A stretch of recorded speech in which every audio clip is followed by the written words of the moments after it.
Começa agora o programa Intercampus pela Rádio Universitária da UFG.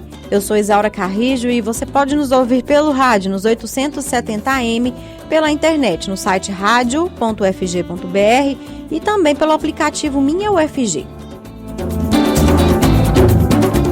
Nesta quarta-feira, dia 12 de junho, a Biblioteca da UFG, seccional Campus Colemar Natal e Silva, do setor universitário, instalou um mural em uma estante de livros em comemoração ao Dia dos Namorados. A equipe da biblioteca separou do acervo livros de amor para aquecer os corações dos usuários, com uma leitura bem romântica nesse período em que o amor está no ar. Além disso, foi montado um mural para os mais apaixonados deixarem suas declarações de amor. Pode ser um poema, recados, fotos, tudo que o coração mandar. A biblioteca do campus Colemar Natal e Silva funciona de segunda a sexta-feira, das 7h15 da manhã até as 10 horas da noite.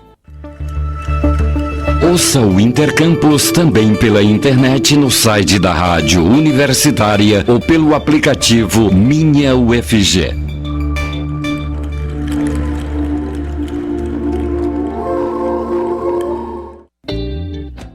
E hoje é dia da nossa parceria com o IF Goiano. A instituição realiza no mês de julho uma atividade que leva estudantes para dentro do IF Goiano durante as férias.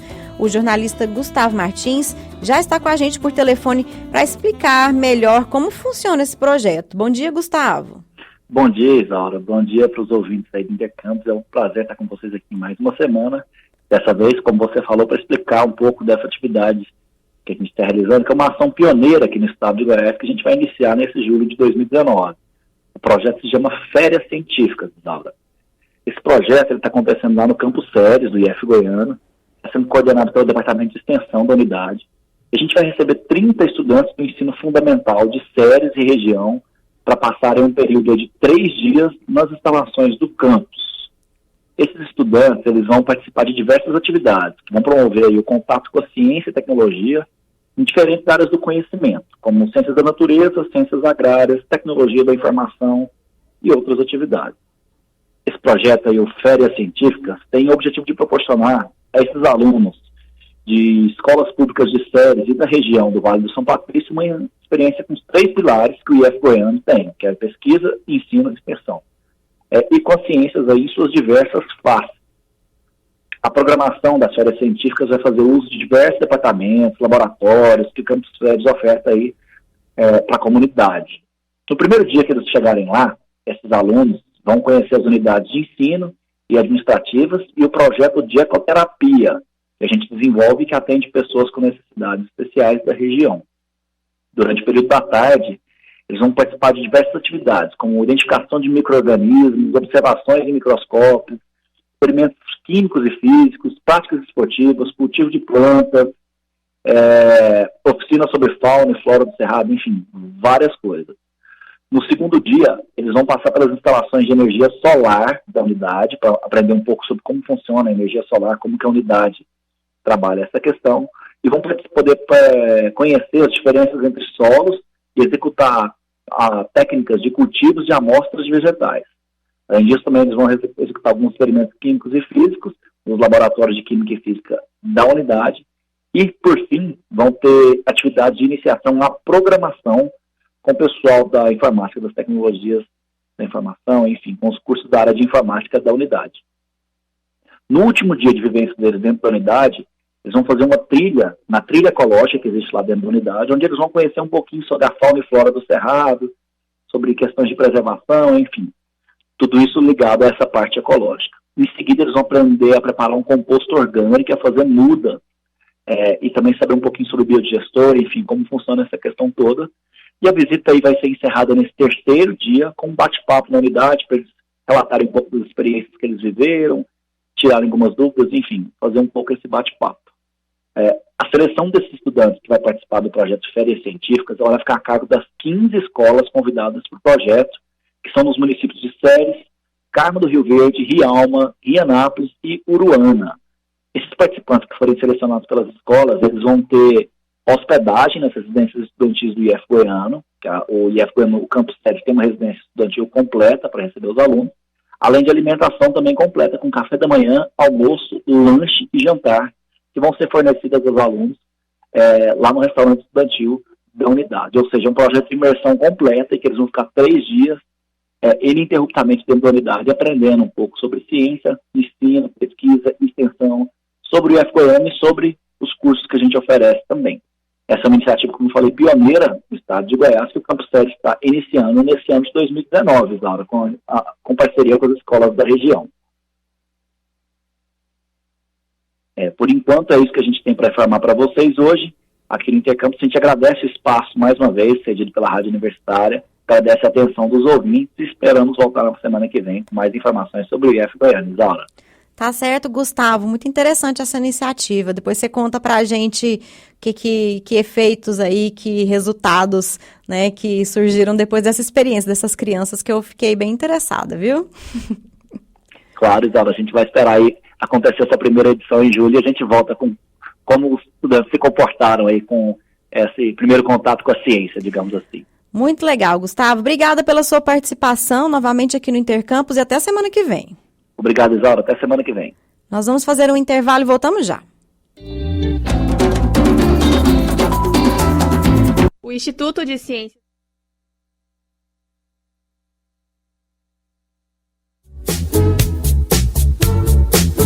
Jornal da 6.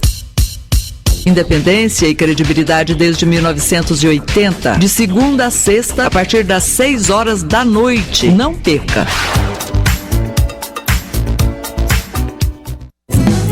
Voltamos a apresentar Intercampus.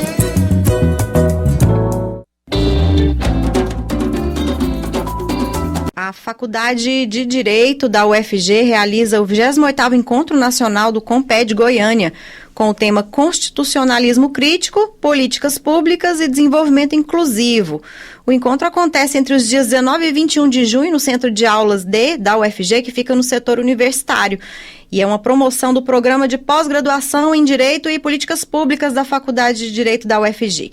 Para falar mais sobre esse tema e sobre as atividades previstas no CONPED, nós vamos conversar agora por telefone com o vice-diretor da Faculdade de Direito da UFG, professor Saulo de Oliveira Pinto Coelho, que também é coordenador do Programa de Pós-Graduação em Direito e Políticas Públicas da Faculdade de Direito da UFG. Bom dia, professor. Obrigada por falar com a rádio da UFG. Bom dia, obrigado pela oportunidade. Então, professor Saulo, essa já é a 28ª edição do CONPED, né, que esse ano vai abordar o constitucionalismo crítico, políticas públicas e o desenvolvimento inclusivo. É um evento grande, né, que vai reunir diversos estudiosos, pesquisadores da área do direito. Mas qual que é a importância dessa iniciativa, professor? Então, sim, a 28ª edição do Encontro Nacional do CONPED. O CONPED é a associação científica da área do direito no nosso país, congrega os 107 programas de pós-graduação estrito sensu que nós temos aqui no Brasil. Então, realizar o evento, e cabe ressaltar que será a primeira vez que será realizado em Goiás, realizar o evento aqui em Goiânia é um marco. É um marco histórico para o campo da pesquisa em direito, né, para os pesquisadores que atuam nessa área aqui no nosso estado, porque traduz a confiança da sociedade científica do direito no nosso trabalho. O trabalho está sendo realizado em Goiás, nos 2 programas de pós-graduação, principalmente nos 2 programas de pós-graduação na área que nós temos aqui na UFG. Uhum. Então, receberemos cerca de 1.500 pesquisadores da área de todos os estados do Brasil. É realmente um evento importante para nós. Pois é, esse ano o CONPED vai abordar constitucionalismo crítico, políticas públicas e desenvolvimento inclusivo, né? Para a gente entender melhor, qual que é a relação que existe entre esses 3 temas? Excelente pergunta e agradeço pela oportunidade de falar a respeito. Quando mencionamos a expressão constitucionalismo crítico, nós queremos, com isso, traduzir a preocupação dos pesquisadores da área em que o discurso constitucional, né, e os discursos legais em geral, eles não fiquem só no papel. Uhum. Que se façam pesquisas voltadas para pensar os problemas relativos à real efetividade dos direitos proclamados no nosso modelo constitucional, que é elogiado no mundo inteiro. Só que nem sempre se traduz em bons resultados do ponto de vista de justiça social. Uhum. E aí, para que a gente possa efetivar direitos de uma forma um pouco mais eficiente no nosso país, nós precisamos de políticas públicas avaliadas com maior qualidade. E isso passa por uma melhoria da regulação dessas políticas, né? Certo. Tudo isso para que a gente possa construir um desenvolvimento que seja mais que um desenvolvimento, e às vezes simplificado na ideia de crescimento econômico, né? E seja de fato um desenvolvimento voltado para a melhoria do bem-estar de todo cidadão brasileiro. E aí a expressão desenvolvimento inclusivo realmente traduz essa ideia, né? Não basta qualquer desenvolvimento, tem que ser um desenvolvimento que inclua todos no processo de melhoria do bem-estar.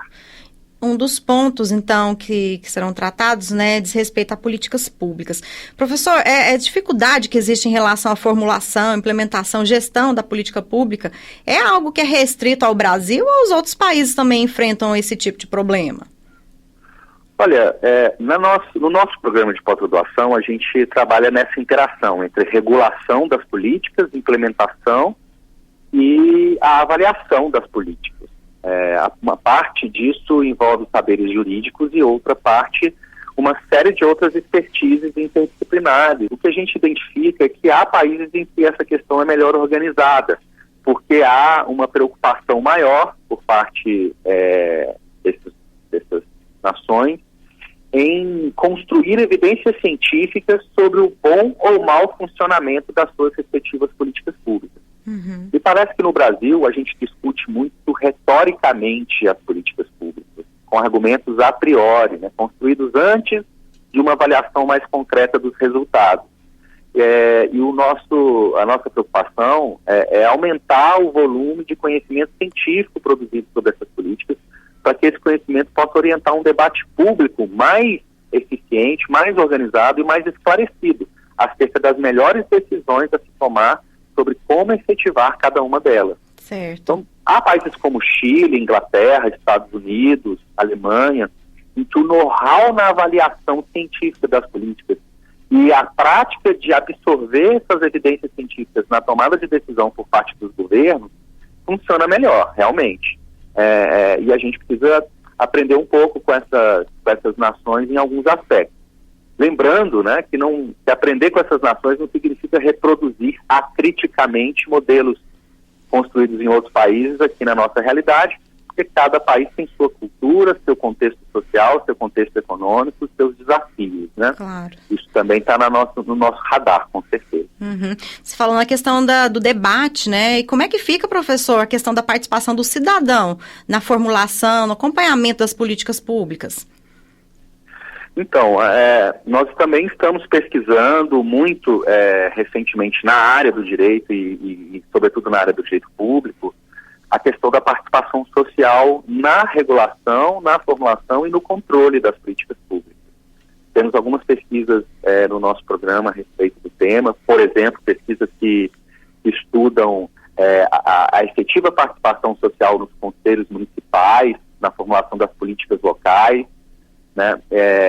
Essas pesquisas mostram que muitas vezes esses conselhos municipais funcionam pro forma e contam com pouca atuação efetiva, né, ou espaço efetivo para que a sociedade e a população possa participar das tomadas de decisão.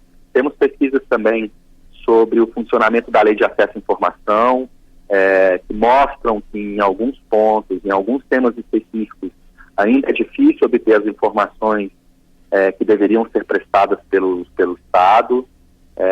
Então a área vem se preocupando cada vez mais que a população, que é a destinatária dessas políticas, mas a gente muitas vezes esquece que ela também é a proprietária, a dona, né, do poder público. Sim. E das coisas do Estado, né, que ela possa participar cada vez mais das escolhas que vamos tomar.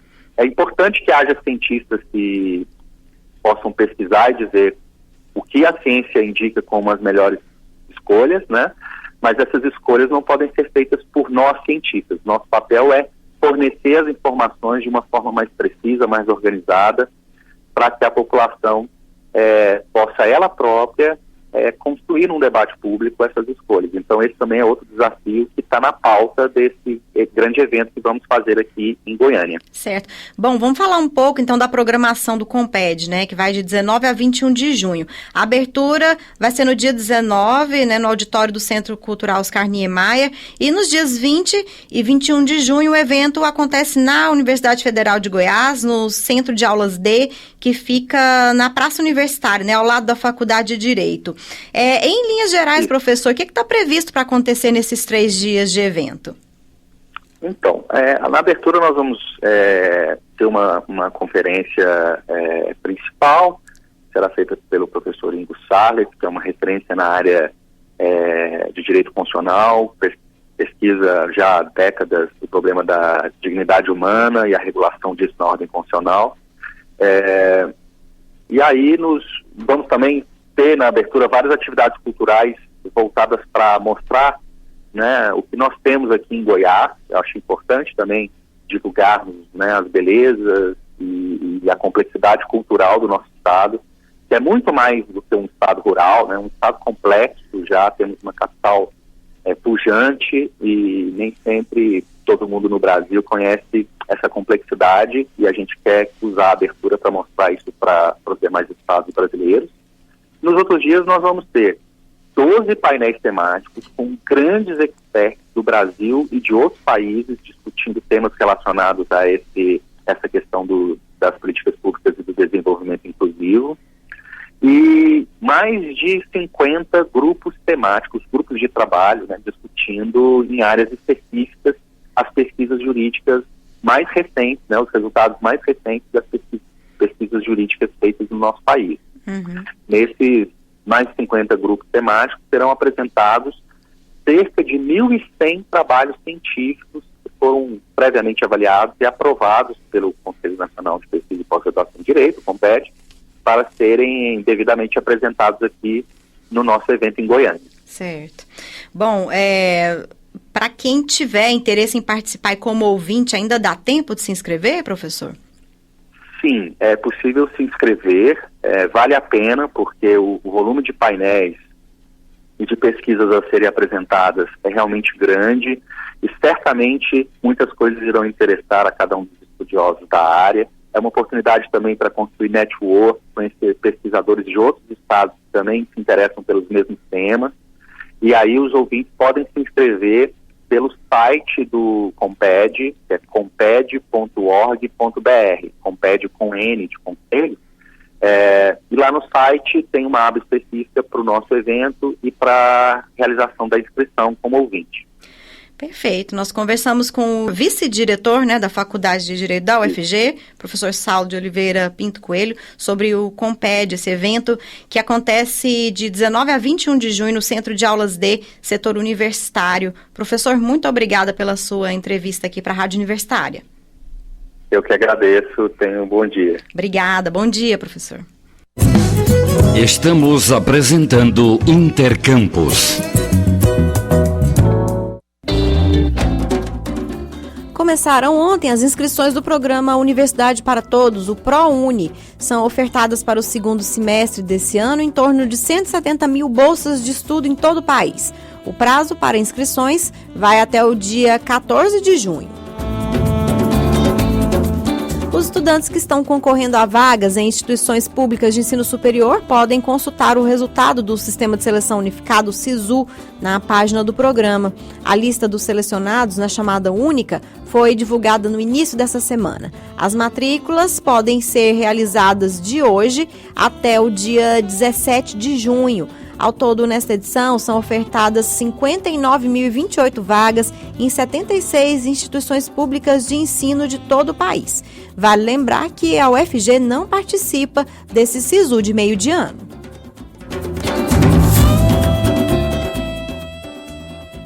Muitas pesquisas realizadas na UFG resultam em novas tecnologias. Um exemplo é a obtenção de um plástico biodegradável a partir da resina do cajueiro. A repórter estagiária Aline Sena conversou com a pesquisadora Kátia Fernandes, que é responsável por esse estudo. Vamos acompanhar.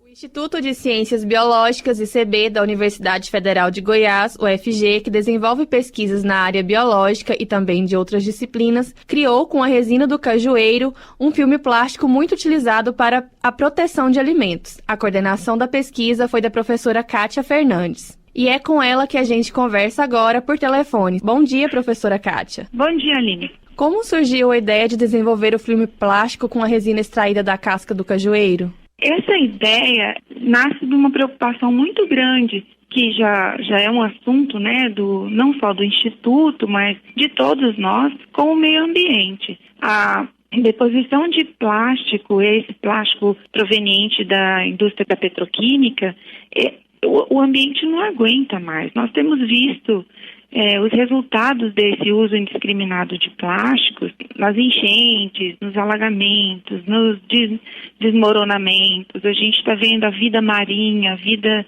dos rios sendo atingida pela deposição desses plásticos. E aí, essa preocupação com o meio ambiente nos fez pensar em como é que nós poderíamos produzir um plástico que tivesse uma deposição no ambiente, pudesse ser descartado no ambiente sem ser danoso, que tivesse então uma degradação mais rápida. Havia já alguns trabalhos publicados no mundo, né, internacionalmente, que usavam amido. Amido é a maisena, né? O amido é um açúcar que a gente usa na alimentação. E eles usavam esse amido para poder incorporar no plástico e diminuir o tempo de vida desses plásticos no ambiente. Só que aí, aqui, também nós temos uma preocupação muito grande com a ameaça que nós temos a longo prazo de ter fome no planeta, porque não vai ter terra suficiente para plantar a quantidade de alimento que a população vai necessitar. Então, nós pensamos que não era interessante a gente criar um plástico com amido, porque amido é alimento. Mas a goma do cajueiro não é alimento. Ela é um subproduto que não é nem utilizado, né, ainda, assim, sob o ponto de vista industrial, ela é pouquíssimamente utilizada.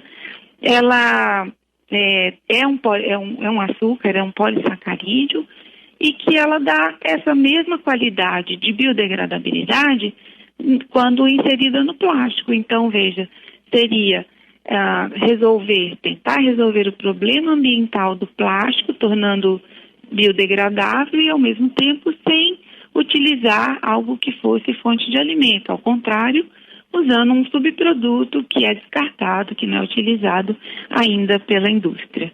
Como esse plástico é produzido? Ele é uma produção muito simples. A extração do polissacarídeo dessa goma do cajueiro, ele se faz em água, depois passa por um processo de precipitação com álcool. Esse resíduo final, ele pode ser reaproveitado e a gente fica com o polissacarídeo purificado. Esse polissacarídeo, de novo, então ele vai ser feito uma solução de água e essa solução que é incorporada no plástico para poder, então, depois, quando você deixa o plástico polimerizar, né, ele seca e vira um filme plástico, aí o polissacarídeo está incorporado na matriz plástica e ele pode, então, depois, quando lançado no meio ambiente, quando descartado, ele tem no polissacarídeo o ponto em que os micro-organismos do solo vão degradar, inclusive usar para se alimentar daquele polissacarídeo. E aí degrada. No prazo de 30 dias, você tem 90% de degradação. Quais são as propriedades da resina do cajueiro? A resina do cajueiro, ela é objeto de estudo aqui do nosso grupo já há alguns anos. E em um projeto financiado pelo Ministério da Ciência e Tecnologia, nós já verificamos que nessa resina, além do polissacarídeo, que pode ser utilizado para o plástico e pode ter outras utilizações que nós ainda estamos explorando, esse resíduo que eu disse que é aproveitado da precipitação do polissacarídeo, ele contém ácido anacardínico. E esse componente, ele tem uma ação analgésica muito potente. Então, tem um colega do ICB professor Elson Alves Costa, do Departamento de Farmacologia, que está estudando esse resíduo da resina do cajueiro e tem verificado que há uma atividade analgésica poderosa também na resina. A própria resina, sem nenhuma purificação, ela afasta insetos, ela tem componentes fenólicos que o agricultor usa essas resinas para colocar na lata, coloca o feijão, tampa a lata e ali não nasce o inseto, aquele caruncho, né, que perfura o feijão. Então ela tem diversas propriedades que precisam ser exploradas. Nós estamos só começando a explorar a resina do cajueiro. O plástico ele pode ser também usado como curativo. Por quê? O que nós testamos com relação ao curativo foi que, como o plástico ele fica muito transparente e quando ele é umidificado, ele mantém a umidade por longos períodos de tempo. Então, e como já existe no mercado algumas membranas usadas como curativo, só que com componentes de origem animal, nós então pensamos na possibilidade de usar esse filme umidificado para cobertura de feridas, porque deixa você ver ou acompanhar visualmente a ferida ao longo do tempo. E aí, bem, se a gente quer fazer um curativo, por que não fazer um curativo que também tenha uma atividade farmacológica adicional? E aí, nesse bioplástico, como curativo, nós conseguimos colocar 2 componentes. Um é um componente que desmancha aquelas feridas purulentas, quando a pessoa leva algum tempo para ser atendida e a ferida já tem aquela crosta, né, inflamatória, então nós conseguimos fazer um plástico bioativado com papaína que degrada aquela casca inflamatória sem precisar fazer raspagem. E a outra é que existem pessoas que têm uma certa condição física que predispõe à formação do que a gente chama de queloide. Então, para esse tipo de sujeito, quando você trata a ferida com a tripsina, a cicatrização ela cria menos cicatriz. Então, evita ou minimiza a formação do queloide. Então, nós fizemos esses 2 testes e realmente tivemos sucesso nas 2 formulações. Por isso que ele que pode ser eventualmente utilizado como um curativo. Qual a viabilidade de ter esse produto no mercado? Depende de um empresário nos procurar com a disposição de fazer. Nós sempre dissemos que, primeiro, esse é um produto da UFG. Eu sou professora na UFG, pesquisadora há 25 anos e tudo que eu produzo na UFG. Portanto, esse é um produto da UFG. Caso alguma empresa queira produzir, o conhecimento está à disposição. Nós também estamos à disposição para dar qualquer tipo de esclarecimento para que a formulação chegue ao mercado. Porque, veja, como eu lhe disse no início, esse projeto é um projeto que foi financiado pelo Ministério da Ciência e Tecnologia. Foi desenvolvido por um funcionário público, professor pesquisador da UFG, dentro de uma instituição pública de ensino e pesquisa, que é a UFG. Portanto, esse é um produto que tem que chegar ao financiador do projeto, que é a população brasileira. Precisa apenas que uma pessoa, um empreendedor, queira produzir. Conversamos então com a professora Kátia Fernandes, do Instituto de Ciências Biológicas da UFG, que coordenou o projeto de criação de um filme plástico a partir da resina de cajueiro. Aline Sena, para a Rádio Universitária.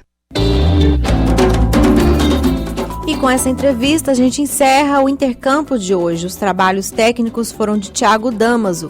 Obrigada pela sua audiência e até amanhã.